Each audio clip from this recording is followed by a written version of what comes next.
Welcome to Warriors Charts. Our focus here is raising consciousness. Please subscribe. Feel free to comment. I hope you enjoy. Be blessed. Life and Teaching of the Masters of the Far East, Volume 2, Chapter 9. During the preceding September, we had arranged to meet a party in the Gobi Desert, and they were to accompany us to the site of 3 of the ancient ruined cities, the locations of which are given by some of these records. While we had not as yet seen these records, we had been told of their existence. Those which we had previously seen and which had aroused our curiosity were but copies of the records we had before us. Both of the sets placed the dates of these cities back 200,000 years.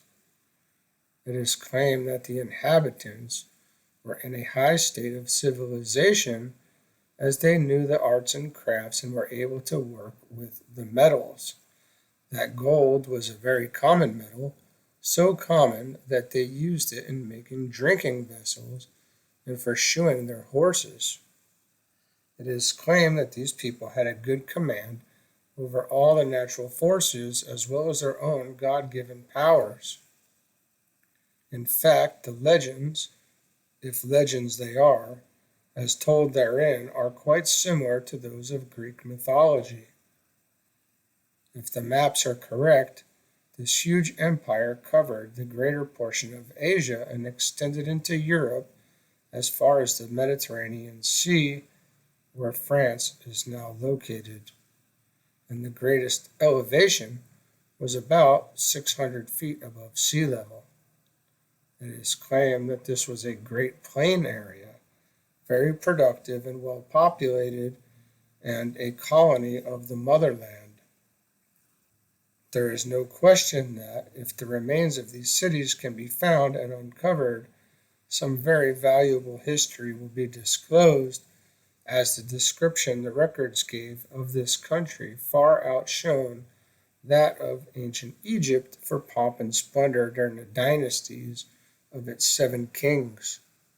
Even before the reign of these kings, it is described as being far more prosperous.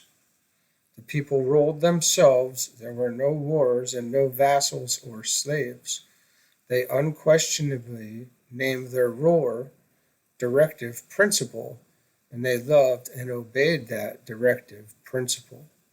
These records state that the first king of the first dynasty usurped the rule of the directive principle and set himself upon a throne as ruler. Time had passed rapidly. We were busy getting everything in readiness to join the expedition, as we were obliged to be on our way in order to keep our appointment in May at the meeting place agreed upon, where we would replenish our supplies and equip the main expedition for the final journey. Words absolutely fail me when I undertake to record my thoughts and feelings as the time for our departure drew near. Every hour of our stay had been a joy, not one being dull. Although we had been with these people and shared their homes for more than 5 months, the time had passed so rapidly that it seemed but a few days. Yet a world of possibilities had been opened to us. It was as though the door had been thrown wide open. Everyone felt the boundless possibilities, and still we hesitated to step through the door, just as we hesitated to leave these magnificent people whom we looked upon as brothers. I believe there is a time in the life of every mortal when he or she can see the door fully opened, just as each of us saw it that beautiful April morning, and each and every one can see the vast possibilities that may be attained. I am going to ask the readers to throw aside all prejudices for a time and, if they are able to do so, see as we see. I do not expect you to believe, but I do want you to understand that it is one thing to write about these people and an entirely different thing just to sit at their feet and listen. It seemed that if we would walk boldly up and step through the door, all attainment would be ours. Yet we hesitated. Why was it so? Because we did not fully believe. We allowed tradition to drag us back and close the door. Then we said the hand of fate had closed it to us, but we must have come to realize that there is no fate save that which we ourselves allow. Here were a kindly, simple, yet most magnificent people, some of whom for generations and perhaps always have lived just through that door, and that life is practical to them. There is no precedent nor tradition here, nothing but a pure, honest life, well lived and lived right here on this earth. I leave it to the reader to make the contrast. We did hesitate to leave these dear kindly souls to whom we had become so attached in the last few months, yet we know that other things awaited us, and we looked forward eagerly to them.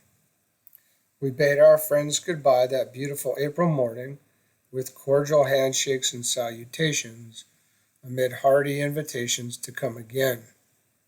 With a final goodbye and Godspeed, our faces were turned northward, this time actually to cross the Great Gobi, with its tales of terrible hardships as dim visions in our imaginations, but we were unafraid, for Emil and Jast were again with us, and Chanderson in Nepro's place.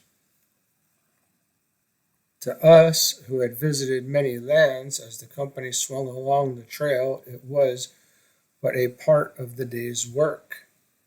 Everyone in our little band was glad to be there. Not one but recognized that a new world had begun to open and unfold. All recognized the remoteness of the country and the hazards of an ordinary trip of this nature. Yet there was that irresistible urge to go on. With the absolute confidence we had in our great friends, all fear or thought of inconvenience for self was thrown to the winds, and we entered into the zest of the thing with the enthusiasm of schoolboys. We were accustomed to the remote places of the earth, but never had we experienced a country so remote, yet one where we could travel with the freedom and ease that we were experiencing here. Do you wonder that we were infatuated with the country and our benefactors? We felt that we could go right on north until we had negotiated the polar regions and conquered them. We had not gone far when one of our party remarked, "If we could travel as those fellows can, this part would be easy. Just because we cannot travel as they do, they plod along with us." All went well until the evening of the seventh day out. At about 5 o'clock that afternoon, we were just emerging from a deep ravine which we had followed down in order to gain access to the more open country below, when one of the party called out that there were horsemen in the distance. We turned our glasses upon them and counted 27 horsemen who seemed to be fully armed. We reported this to Jast, and he said they probably were one of the roving bands that infest the country. We asked if they were one of the bandit bands, and he said that he suspected they are, as they did not appear to be tending any flocks. We left the trail and proceeded to a clump of trees and made camp for the night. While the camp was being prepared, 2 of our party crossed the stream near which we were camping and climbed to the top of a ridge that would give them an outlook over the rolling country. When they had gained the summit, they stopped, placing their field glasses to their eyes, stood for a moment, then turned and hurried toward camp. As soon as they came within hailing distance, they reported that the party of horsemen was not over 3 miles away and was riding toward our camp. At this time, someone remarked that he believed it was going to storm. We looked, and sure enough, there was a heavy bank of clouds gathering in the northwest, and fog was drifting in from every direction. We became very uneasy as we could now see the bands of horsemen through the approaching storm, coming down a rolling slope directly toward our camp. We were very much disturbed about the appearance of this band. Although there were 32 in our party, we did not have a firearm of any description. At that moment, the storm broke upon us with all the fury of a blizzard.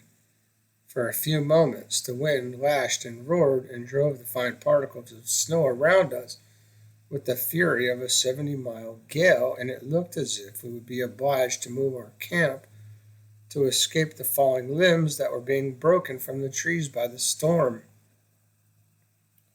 Then everything became calm where we were, and we thought for a moment that it had been only a squall, such as often happens in that country, and that it would soon blow over. Since there was a dim half-light which enabled us to see, we turned to and set the camp in order. We were occupied with this work for about half an hour, and had not given a thought to either the storm or the supposed bandits who had caused so much uneasiness a short time before. As we stopped a moment for breath, our chief walked to the entrance of the tent and looked out, then turned and said, "The storm seemed to be raging a short distance away, but where we are there is scarcely a breath of air stirring. Just look, the tents and trees around are hardly moving, and the air seems warm and balmy." A number of our party followed him outside, and we stood for a moment wondering. While we had been in the tent and occupied, we had been half conscious of the noise the storm was making, but we supposed it had blown over and was traveling up the ravine, as some of the storms in that country come on like a cyclone and travel for miles before they expend their fury, and after they have passed there is a dead calm. This was not the case here. The blizzard was raging with all its fury within 100 feet of us, but where we stood the air was still and warm. Our former experience had been that the cold was intense and pierced one through and through, while the wind drove the icy needle-like particles of snow around and along with it in blinding fury until one was nearly suffocated. Suddenly the circle lighted up as if by magic. As we stood wondering, we thought we heard shouts of men above the din of the storm. Supper was announced. We went in and sat down. While we were eating, one of the party wondered what had become of the horsemen we had seen descending from the slope. Another said we thought we had heard shouts while we were outside, and wondered if we could not be of some assistance in case they were lost in the blizzard. Jas stated that these men belonged to one of the most notorious bands of bandits which roamed the nearby country. He added that they did nothing but rob and plunder villages and drive off the herds of sheep and goats. After supper, during a lull in the storm, we could hear shouting and the lunging and snorting of horses, sounding as though they would break from control. Although they seemed but a short distance away, we could now see them. So dark and dense was the snow that was whirled along by the wind, neither could we see any sign of a campfire. In a few moments, Emil arose and said he would invite them to our camp. Unless they were well prepared, it would be impossible for man or beast to survive the storm until morning, as the cold was growing intense outside. As he was preparing to leave the tent, 2 of our party asked to be permitted to accompany him. Emil seemed pleased. He accepted, and they disappeared in the storm. After about 20 minutes had elapsed, they reappeared, followed by 20 of the bandit band, leading their horses. They told us afterwards that 7 had become separated from them and were probably lost in the storm. Those who gathered in our circle were a unique and motley lot of half-wild-looking creatures. The moment they entered the circle of light, they became suspicious, that there was some plot to capture them. They showed their alarm until Emil assured them that they were at liberty to go any time they wished, and showed them that we had no mode of defense if they wished to attack us. This their leader said they had prepared to do when they saw us emerge from the ravine before the storm came on. After the storm came, they had become bewildered and lost their way, so they did not know where their camp was located. When Emil and the two from our party had found them, they were huddled together against a cliff about 100 yards downstream. The leader said if they were driven out, they would certainly perish. Emil assured them that this would not happen. They made their horses secure for the night among the trees, then gathered in a group by themselves, sat down, and began eating dried goat meat and yak butter, which they had taken from their saddle pouches. While they were thus occupied, they kept their arms near at hand and would start and listen at any increased sound. They talked and gesticulated freely. Jess told us they were wondering at our equipment and the light, why the wind was not blowing, why it was warm within the circle, and why the horses were so content. One of the party, who was doing most of the talking, had heard of our friends before. He was telling the group that these people were like gods and could destroy them, the bandits, in an instant if they would. Jast also said that some of the party were attempting to influence the others to take everything we had and go on, as they thought it was a plot to capture them, but that this one man was standing firm that we should not be molested. He was telling them that if they did harm us, they would all be destroyed. After the talk had gone on for a considerable time, 8 of them arose and came over to us and told Jas they would not stay, that they were very much afraid and were going to try and go to their camp, as it was located on the same stream but a few miles below. They had been able to get their location from the clump of trees where we were encamped. They then mounted their horses and rode away downstream. In about 20 minutes they all returned, saying the snow had fallen so deep their horses could not travel and faced a storm, which was the heaviest they had experienced for many years. Then they began making themselves comfortable for the night. One of our party said, "Well, I suppose they will be more comfortable here, even if they are afraid, than they would be out in the storm." Jas turned to us and said, "The Father's house is where you are abiding. If you are within that house, and do thereby abide, you are in the glad spirit of the Father. Of what avail is the warmth and cheer that abides within the house, if you are not of the house, or know not the warmth and cheer that abides therein? You may invite those that remain just without, and they will not enter, for they know not where you abide. These dear ones here, while they feel the warmth, will not come near for the reason that they have always preyed upon their fellow men, and they cannot understand that those same men, whom they have looked upon as legitimate prey, should befriend them without some reason for doing so, especially as they do not belong to their band. They do not know that within the snow or cold or heaviest storm the Father abides, and that those who make his home their home and therein abide cannot be harmed by storm or wind or tide. It is only when you are out of contact with God that the winds, the storms, and tides sweep over you. It is when one can stand steadfastly and unwaveringly with his eyes fixed directly on God, knowing and seeing no other, that he can accomplish what you now see. Our thought is, I stand steadfastly with my eyes fixed on you, O Father, knowing naught but you, Father, and I see naught but God in all things. I stand firmly on the holy mount, knowing naught but your love, life, and wisdom. Your divine spirit pervades me always. It surrounds me and abounds within and without me always. I know, Father, that this is not for me alone, but is for all thy children. I know, Father, that I have naught but that which they have, and there is naught but God for all. I thank thee, Father.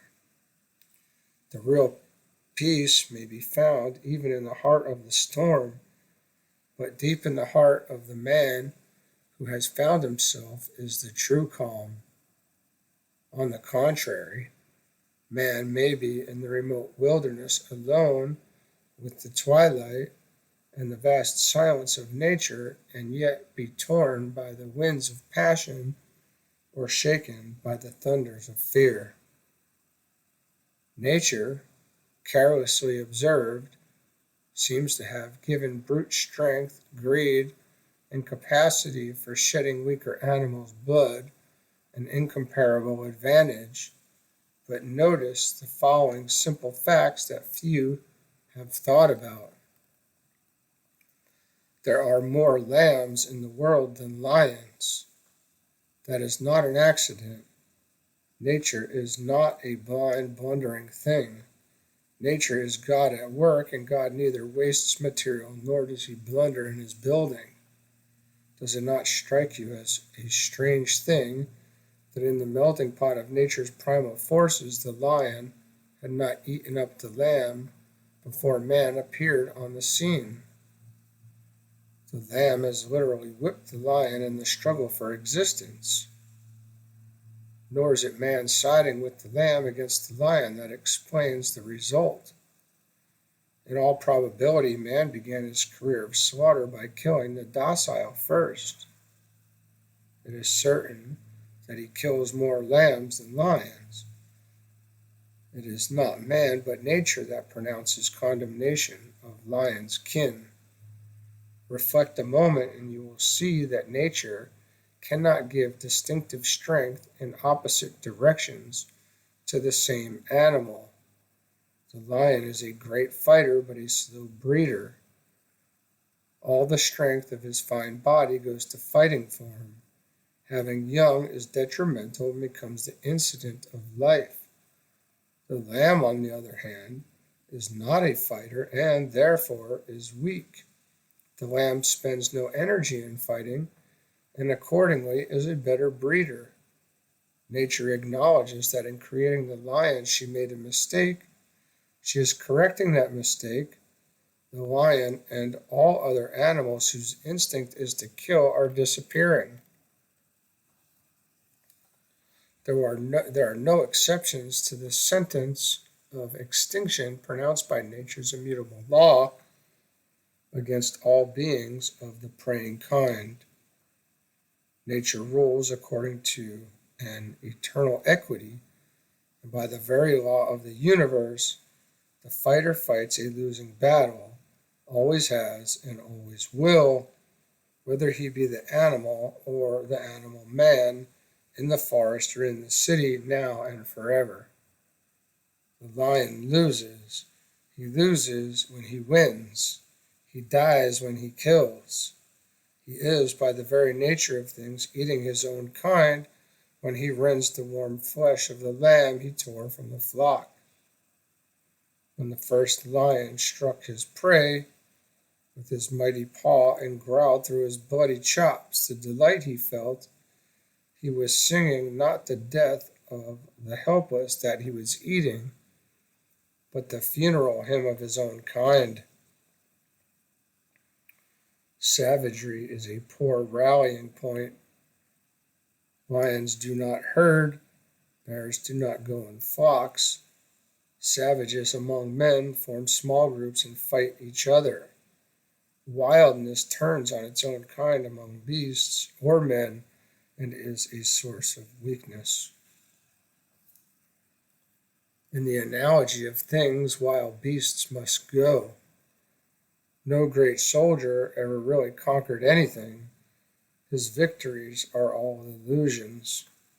Soldiers' empires, if they rest on nothing more substantial than the sword, swiftly fall to pieces. In the end, the soldier must repudiate force and resort to justice and reason, or their empires crumble. The beast of prey, whether he is brute or human, is solitary, hopeless, and helpless, irrevocably doomed, for gentleness is the real strength. Gentleness is the lion, with all of the lion's attributes, except the taste for blood, and slowly all life is coming beneath its all-conquering rule.